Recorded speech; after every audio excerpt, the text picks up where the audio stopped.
आज का जो हमारा टॉपिक है उसे बोलते हैं क्रूटस फेडिट जैकब डिजीज।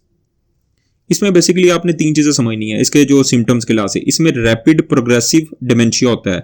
डिमेंशिया का मतलब क्या होता है? आपका मेमोरी लॉस और एग्जीक्यूटिव जो फंक्शन होते हैं जैसे ओरिएंटेशन और ऑर्गेनाइजेशन भी आप लॉस हो जाती है मेमोरी के साथ। इसमें क्या होता है? पेशेंट को रैपिडली उसका डिमेंशिया हो जाता है उसके अंदर। दूसरा इसमें मायोक्लोनस होता है। थर्ड इसमें पेशेंट को अटैक्सिया हो जाता है। ये आपने क्रूटस फेडिट जैकब डिजीज में याद रखना है। रैपिड प्रोग्रेसिव डिमेंशिया होता है, मायोक्लोनस होता है और उसके अलावा अटैक्सिया होता है। जब इसकी इन्वेस्टिगेशन की बात करें तो हमें ईईजी में क्या मिलेगा? ईईजी में हमें क्या मिलेगा? हमें पीरियोडिक शार्प वेव्स मिलेगी इस तरह की।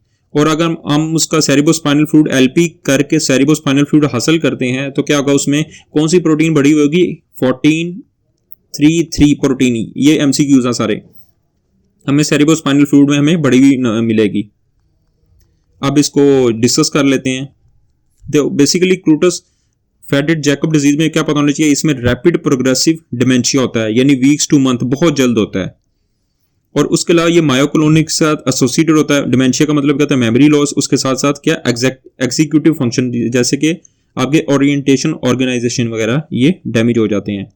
और उसके साथ क्या होता है? पेशेंट को मायोक्लोनस होता है और मायोक्लोनस के साथ क्या होता है? पेशेंट अटैक्सिया के साथ प्रेजेंट करता है और ये फैटल होता है, नुकसानदेह होता है, ठीक है, जानलेवा होता है।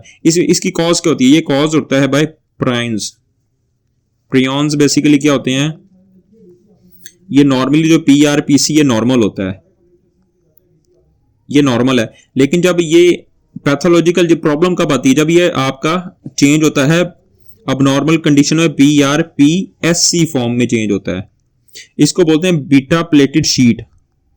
बीटा प्लेटेड शीट में जब PRPC नॉर्मल होता है, अब नॉर्मल चेंज में शेप में चेंज होता है तो क्या होता है? ये वाली चीजें यूं बनती हैं। और नॉर्मल जो अब नॉर्मल होता है दोबारा नॉर्मल के पास जाता है और दोबारा इसको अब नॉर्मल कंडीशन में चेंज कर देता है। इसी तरह ये साइकिल चलता रहता है। जब ये साइकिल चलता जाता है अब नॉर्मल जो PRPSC ज्यादा बढ़ जाते हैं तो क्या होता है? ये आपके ब्रेन के अंदर क्या बेसिकली, क्योंकि ये रेजिस्टेंट होते हैं प्रोटीएज से, प्रोटीएज इनको तोड़ नहीं पाता क्योंकि रेजिस्टेंट होते हैं। तो ये क्या करते हैं? आपके ब्रेन में जाके छोटे छोटे वैक्यूल बनाते हैं, छोटे छोटे वैक्यूल्स बनाते हैं। और ये छोटे छोटे वैक्यूल्स क्या होती हैं? ये आपको कॉर्टेक्स को स्पॉन्जी फॉर्म कॉर्टेक्स में हमें फिर नजर आना शुरू हो जाती है। जो कॉर्टेक्स की शेप है वो स्पॉन्जी फॉर्म में नजर आना शुरू हो जाती है।